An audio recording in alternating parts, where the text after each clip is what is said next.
He should have been somewhere over Nevada. The flight, American 2473, was delayed 3 hours, gate change, mechanical issues. Ethan Calloway took it as a sign. Maybe not divine, but something.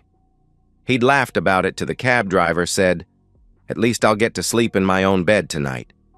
The driver had smiled without looking up. Now the key turns easily in the lock. Too easily. No bolt, no chain. That alone gives him pause. Lauren always double-locked, even when he just stepped out for groceries. He steps inside. The house breathes its usual silence. A cool, curated silence. The kind bought with restoration hardware catalogs and weekend trips to Home Goods. The kind Lauren liked to post on Instagram with captions like "Sanctuary." Ethan sets his suitcase down by the bench. The hallway light flickers overhead. The same bulb she's reminded him to change for weeks. He told her he'd get to it. He hasn't. Now it blinks like a warning. He thinks about the wine they opened before he left for Chicago. Half a bottle of red still on the rack. Her favorite. He brought a bottle of that same vintage back for her, now sweating slightly in his bag, unopened. Then he hears it. Not a noise, a sound. Wet, rhythmic, breath layered over breath. A woman's moan. Then a man's voice, not groaning, laughing. Ethan's body doesn't react. No heart race, no stumble, just a stillness, heavy as a power outage. He walks, each step slow, deliberate. Carpeted stairs mute the weight of his shoes. His hand hovers near the railing. He doesn't need it. He's steadier now than he's been in months. The door is ajar. That door has been repainted twice since they moved in. Lauren chose the color. Porcelain plum, she called it. It had never looked plum to Ethan, just cold. Through the gap, sound sharpens. Lauren. He still uses paper planners, Charles. Can you believe that? Like some kind of grandpa with a clipboard? More laughter. Charles Benton. His voice, casual, rich, soaked in condescension. Ethan's boss, his mentor, the man who vouched for him to land the Cross Ridge Tower account. Charles. You're lucky I rescued you. Lauren. From a man who asks for permission to spend on Amazon. Another laugh. Softer, closer, then skin on skin, bed frame tapping drywall. Ethan doesn't look. He takes out his phone, presses record, holds it still. 90 seconds, long enough to capture Lauren's giggle, faintly slurred from wine, long enough to hear Charles call him a neutered dog in a power tie. Long enough. He steps back, leaves the door untouched, footsteps light on carpet like he was never there. In the hallway, he exhales. It's not rage, not even grief. It's emptiness, a vacuum where trust once lived. In the foyer, he double-checks that the front door stays unlocked. He doesn't want to touch anything more than he already has. Back in the cab within minutes. Change of plans, he tells the driver. Midtown, any decent motel. Doesn't need to be fancy. The driver glances back. Bad trip? Ethan smiles faintly. Not yet. That night, he stares at a beige motel wall for hours. He doesn't cry, doesn't sleep, doesn't call anyone. He just replays that laugh, that word, neutered, and the way her voice dripped pleasure when she said his name, Charles. The bottle of wine stays zipped inside his suitcase. It'll be months before he touches red again. He didn't sleep, but the motel clock insisted 8 hours had passed.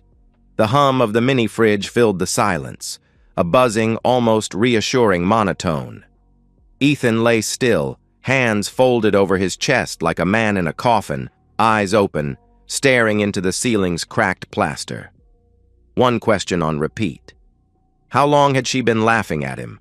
The plan didn't come as a spark. It settled like dust, slow, inevitable, dull.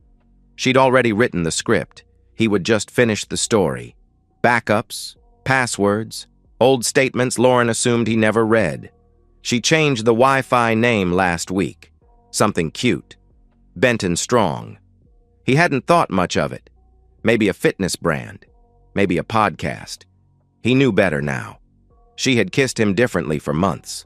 Closed mouth, choreographed, like checking a box. The yoga retreats, too. Sedona, Ojai, Santa Barbara. Always places without cell reception and always preceded by an argument she manufactured out of thin air. He'd offered to go with her once.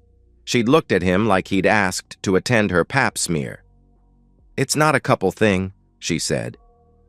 Apparently, Charles was more into downward dog than Ethan realized. By noon, Ethan was at a public library with a flash drive. Downloaded statements, screenshots, calendar exports, every detail archived. Her flights, spa bookings, Venmo transfers labeled room service. Even the Uber receipts from their neighborhood to the W Hotel downtown. Twice, while Ethan was away on back-to-back client pitches. He called a friend at Charles's firm, under the pretense of planning a surprise gift. "What's Charles's travel schedule like? I want to make sure Lauren's isn't overlapping. She's doing yoga retreats again." The answer came with a quiet chuckle. "You've got nothing to worry about.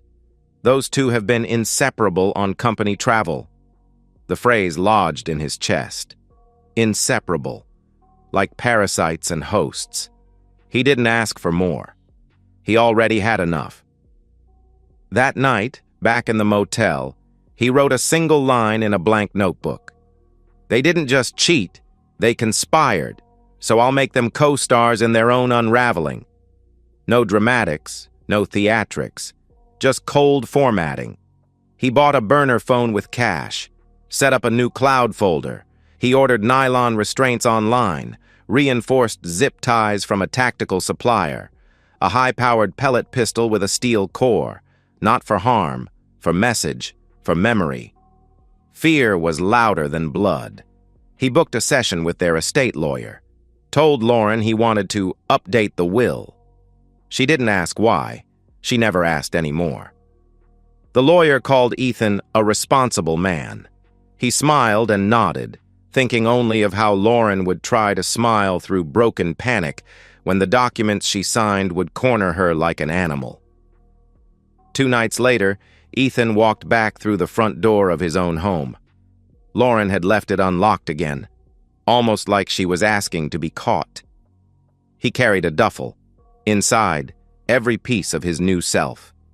He walked past the framed wedding photo, her hand on his chest, her eyes not looking at the camera, not even at him.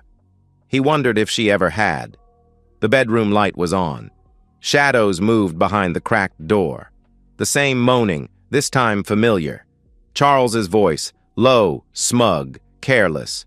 Lauren's voice, not moaning, laughing. He stepped in. They froze, like teenagers caught in headlights. Lauren's hand reached for the blanket, Charles for his pants. Ethan said nothing. He dropped the duffel. They stared at him like he'd shown up covered in blood. But there was no fury in him, just precision. "I came home to say goodbye," he whispered. Lauren tilted her head, smirked. "Oh, please, Ethan, this little stunt." Then the pellet gun rose. Fast, steady, population. Charles screamed, clutched his thigh. Population Lauren howled. Blood streamed down her ankle. He moved quickly. Restraints, duct tape, calm hands, no struggle. Charles pleaded. Lauren shook, muttered something about therapy, healing, miscommunication. Ethan just observed them. 2 people who once built careers on charisma and poise, now trembling like animals at a roadside vet. "I'm not going to kill you," Ethan murmured, voice almost tender. "That would make you martyrs." He lifted his phone, recording again. "I want the world to know what you sound like when you're cornered." Charles sobbed. Lauren screamed his name, not in love, not even in hate, just fear. That was all Ethan needed. He left them tied up, unharmed, humiliated. Left the front door open just like he found it. Outside, the wind had picked up. He didn't feel it. In his chest, nothing burned, nothing healed, just silence, and the beginning of whatever came next.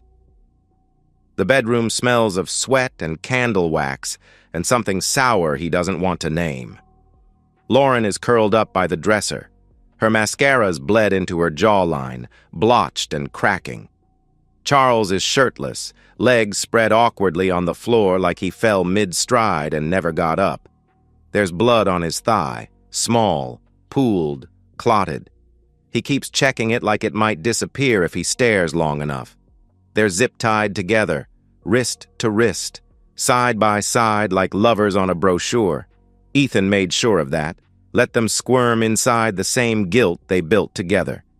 He sits on the edge of the bed, not the one they shared, no, the guest bed, because the master bedroom suddenly feels too intimate.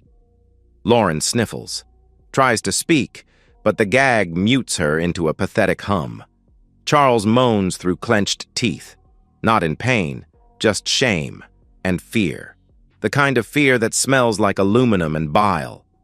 Ethan doesn't flinch. He scrolls his phone, finds the file, presses play. Lauren's laugh fills the room.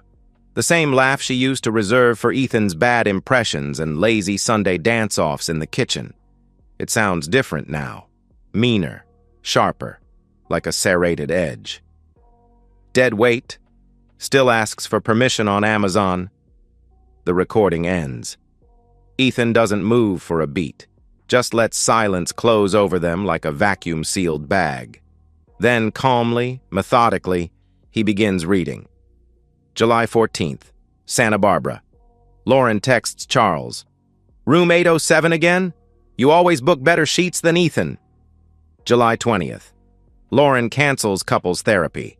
Says she has a migraine. Checks in to W Hotel with Charles. 3 charges to the minibar. 1 for condoms, 1 for Prosecco, 1 for chocolate almonds. Lauren tries to twist away. Charles mutters something behind the cloth. Ethan lowers his phone. His voice is level. You didn't just betray me. You managed it. Like a project timeline. You compartmentalized me. Delegated your guilt. Outsourced your apologies. That's impressive. He stands. Now it's my turn. He takes their phones from the side table. Charles's fingerprint still works, even through the swelling. Ethan uses it, opens apps, bank accounts, Lauren's too. He has the passwords. She used the dog's name. Always something sentimental and stupid. Ethan begins transferring balances. Joint checking? Gone. Retirement fund? Emptied. He leaves her personal account untouched until he sees the balance, $7.49. He smirks. He buys a black coffee from a delivery app, $3.75. Charges it to her debit card. $3.74, he says aloud. That's what you're worth to me now. Then he logs into the brokerage account, sells every mutual fund, moves the money to a private trust in Panama, an account set up 6 years ago before their 3rd anniversary. Back then, he called it a rainy day fund. He never told her where the umbrella was. Next, he drafts an email to Melanie Benton. Dear Melanie, I regret that you're learning this from me, but silence helps no one. Attached is a video recorded Thursday night, along with financial logs and proof of your husband's, well, you'll see. I apologize for the pain, but not for the truth. Ethan Calloway. He attaches the audio, the affair logs, and 2 screenshots, Charles and Lauren mid-embrace. The camera angle isn't flattering. It wasn't meant to be.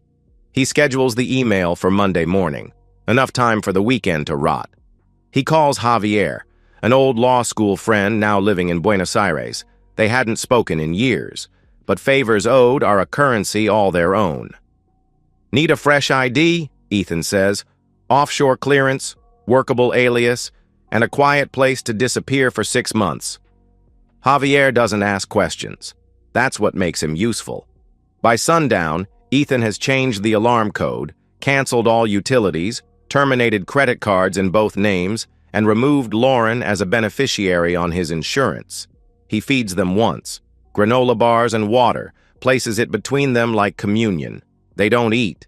They just stare at him, jaws tight, eyes swollen with tears they don't deserve the dignity to shed. At night, he gags them again, not harshly, just enough to make sleep impossible. He sleeps on the couch, on his back. No nightmares. Not anymore.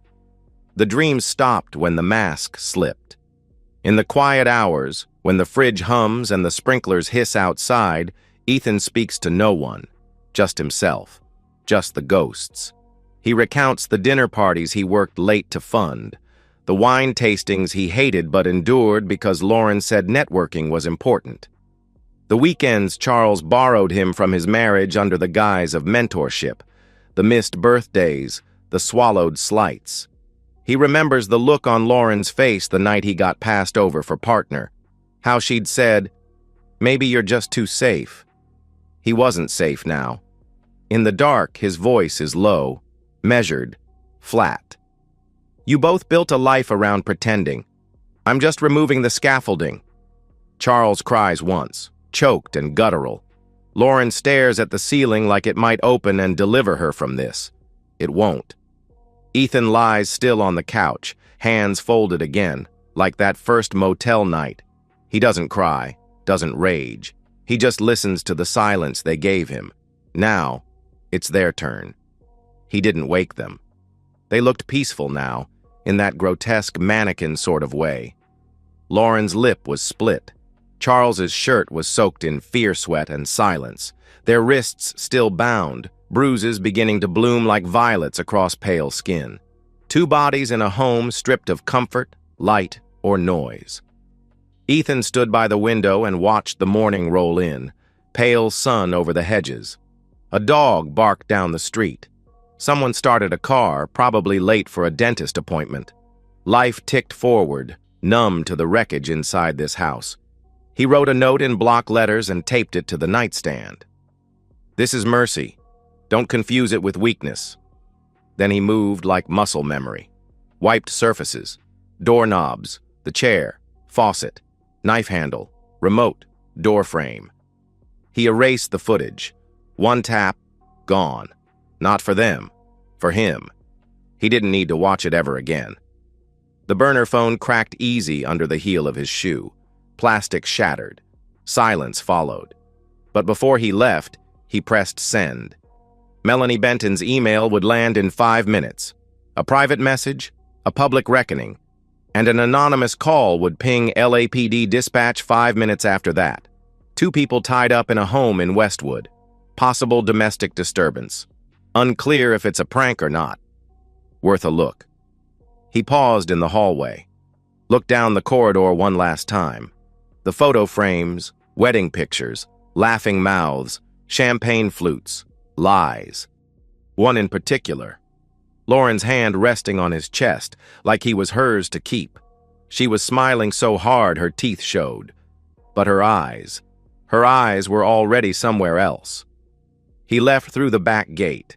The air smelled different in Palm Springs, like burnt sand and engine fuel. Clean in a way that had nothing to do with purity. Private terminal. No questions. Just a man with a one-way ticket, a black duffel, and a calm pulse. Tbilisi. He'd never been. But the mountains were supposed to be beautiful, and nobody asked too many questions there. He watched a plane roll across the tarmac, blinking against the desert sun. No headlines, no sirens, no chaos. Just a clean line between past and present. Memory cuts quick and without warning. Lauren's wedding dress, too tight across the ribs. She'd whispered to her maid of honor that she couldn't breathe, but wouldn't let the tailor touch it again. "Beauty is discomfort," she'd said. Charles, the first time they met, leaning across a conference table, faux modesty in his smile. "You're the guy who pulled off the Langford Tower? Impressive."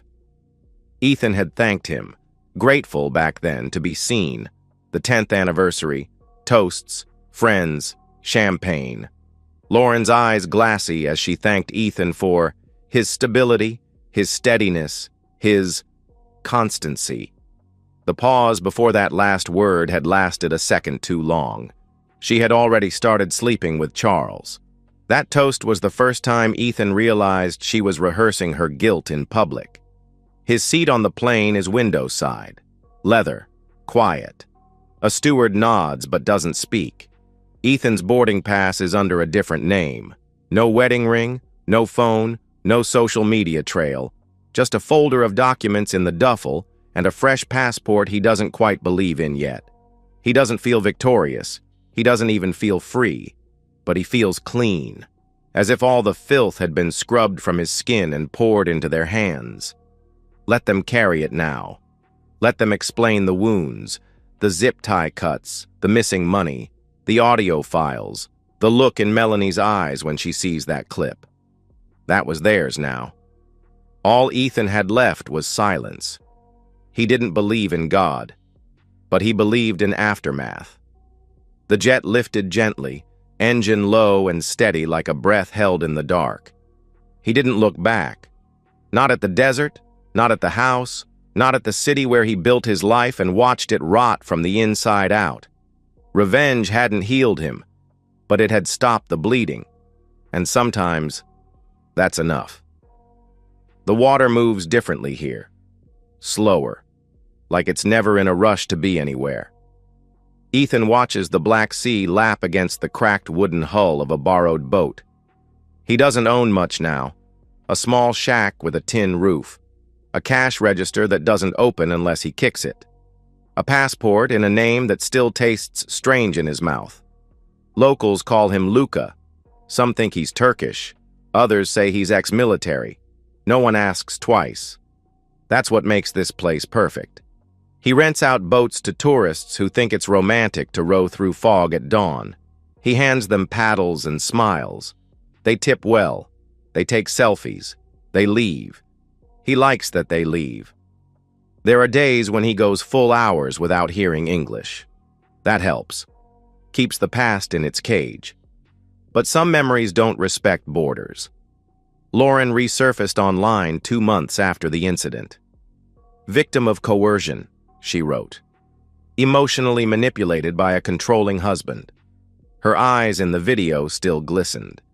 The angles were good. She knew her light. For a while, it worked. Sympathy poured in. A few influencer deals, affiliate links, #healing. Then the audio leaked. Not his doing. He never sent it to the press, never planned to, but someone forwarded it to a podcast, a woman's voice. He still asks for permission to spend on Amazon. A man's laugh. Neutered dog in a power tie. The internet did the rest. Sponsors fled. Comments turned.